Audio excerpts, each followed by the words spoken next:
नमस्ते दोस्तों, हम लोग जीजेएस में हैं और ये ज्वेलरी शो है जीजेसी का।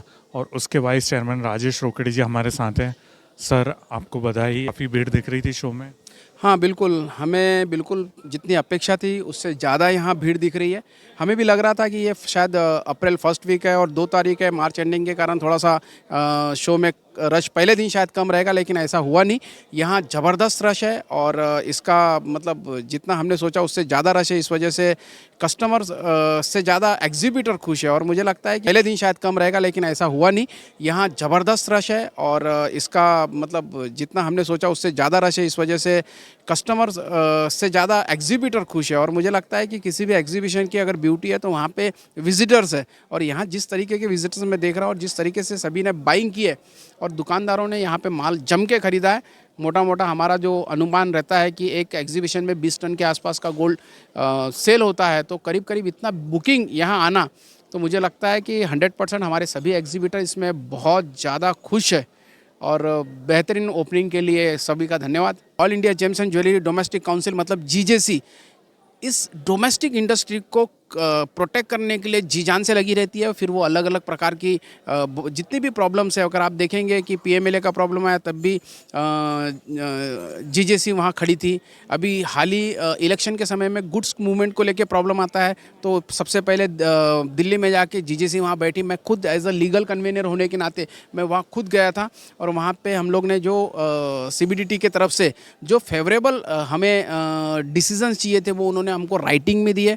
तो ये एक अच्छी बात थी। महाराष्ट्र गवर्नमेंट की तरफ से सपोर्ट मिला हमें और भी काफ़ी गवर्नमेंट की तरफ से सपोर्ट। ये बताता है कि गवर्नमेंट ये चाहती है कि बिजनेस सही तरीके से हो। सर, भाव की बात करें तो ग्राहकों की भी धड़कन बढ़ी हुई है। भाव जिस हिसाब से बढ़ रहे हैं, लोग रुके हुए थे कि थोड़ा कम होगा। तो आप कैसे देख रहे हैं भाव की तेज़ी, और आगे क्या भाव बढ़ता ही रहेगा या कुछ कम होने की संभावना है? सोने का भाव बढ़ना यही उसकी ब्यूटी है और अगर सोने का भाव बढ़ेगा नहीं तो शायद सोने की तरफ क्रेज़ ख़त्म हो जाएगा। मुझे लगता है कि सभी ज्वेलर्स ने, फिर वो रिटेलर हो, होलसेलर हो, मैन्युफैक्चरर हो, उसने रेट का दिमाग में कभी भी लगाना नहीं चाहिए। ऑलवेज सही समय वही है जब आपके पास पॉकेट में मनी है, आपने प्लानिंग प्रॉपर किया, आपने अगर सही समय पे अपना स्टॉक अच्छा रखा, अपने दुकान में अगर न्यू स्टॉक रखा है और कंटिन्यूसली। देखिए, पहले मैं ये बोलता था कि सोना बिकता है, लेकिन अभी डिज़ाइंस बिकती है। तो ये कि गोल्ड अभी अगर मैं पिछले गुड़ी पाड़वा में देखूं और पिछला जो हमारा जीजीएस में शो हुआ तो 58,000 के आसपास का रेट था। अभी वो 70 के आसपास चले गया। 70,000 71,000 अगर मैं जीएसटी के साथ पकड़ता हूं तो अगले साल पता नहीं 75 हो या 80 होगा।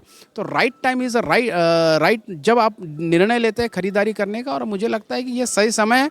सामने वेडिंग सीजन, अक्षय तृतीया है, तो आज से हमारे सीज़न स्टार्ट हो जाते हैं। तो ये अप्रैल के बाद जो ग्राहकी मिलने वाली है उन्हीं का फ़ायदा मिलेगा जिनके पास स्टॉक है। और स्टॉक नो डाउट कस्टमर आएंगे, स्टॉक देखेंगे तो माल बिकेगा। इसलिए बहुत ज़रूरी है इस पे ध्यान देना। अगले 1 से 2 साल में सोने चांदी का क्या टारगेट है आपका? देखिए, जितने भी मैं सोने और चांदी की अगर बात करता हूँ तो ये रिकॉर्ड तोड़ने के लिए बन रहे हैं, समझ के चलिए। इसके पहले का रिकॉर्ड जो था वो कब टूटा समझ में भी नहीं आया। तो अभी जो रिकॉर्ड मुझे लगता है, क्योंकि अभी देखिए फेड के सिर्फ इंटरेस्ट रेट कट करने की बात करने से ही इतना भूचाल आया है। आप सोचिए जून के बाद अगर जून में अगर रेट कट कर भी लेते हैं तो सोचिए कि और कितनी तेज़ी आ सकती है। तो मुझे लगता है कि अभी भी 4 से 5 हज़ार रुपये की तेज़ी अभी भी मुझे इस बाज़ार में दिखती है गोल्ड के लिए।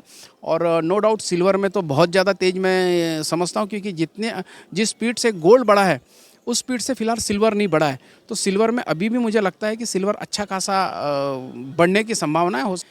तो मुझे लगता है 85,000 90,000 भी अगर हो जाता है सिल्वर का रेट तो मुझे नहीं लगता कि कोई बड़ी बात है। तो ये आने वाले दिनों में आपको गोल्ड बढ़ते हुए रेट दिखने वाले। और ग्राहक भी अगर पूछते हैं, हमारे जितने भी दुकानदार है वो अगर ग्राहक पूछते हैं उनको कि रेट क्या है, तो मेरा हर वक्त यही कहना होता है कि जिस दिन आपके जेब में पैसे है, जिस दिन सही मुहूर्त है, आप बिल्कुल खरीदी कर लीजिए। हमारे पूर्वजों ने ये जो मुहूर्त बनाए हैं, गुड़ी पाड़वा है, अक्षय तृतीया है, या जो भी हमारे अच्छे दिन आते हैं, हम वो दिन बनाए हैं उन्हें कि SIP के तहत हम लोग धीरे धीरे खरीदारी करें। हम लोग वो चीज़ को छोड़ते जा रहे थे, इस वजह से उनका नुकसान हो रहा था। और जो लोग ये सब ट्रेडिशंस को फॉलो करते हैं कि नहीं भाई, गुड़ी पाड़वा हमारा मराठी महाराष्ट्र में स्पेशली पहला दिन माना जाता है वो मतलब नए साल का। तो उस दिन चलो जैसे कि कुछ शुरुआत करते हैं मीठे से, वैसे इन्वेस्टमेंट के साथ साथ अगर शुरुआत करते हैं तो 100% इसका फ़ायदा होगा, क्योंकि ये एकमात्र गोल्ड ज्वेलरी एक ऐसी चीज़ है कि इसमें इन्वेस्टमेंट भी होता है और उसको आप यूज़ भी कर सकते हो। तो इससे बेहतरीन समय नहीं है, मैं कहूँगा। चलिए सर, हम आपको सफल आयोजन की बधाई देते हैं। Thank you so much. Thank you very much, thank you very much. मैं आपको भी बधाई देता हूँ और बहुत ही अच्छी मैगज़ीन है आपकी।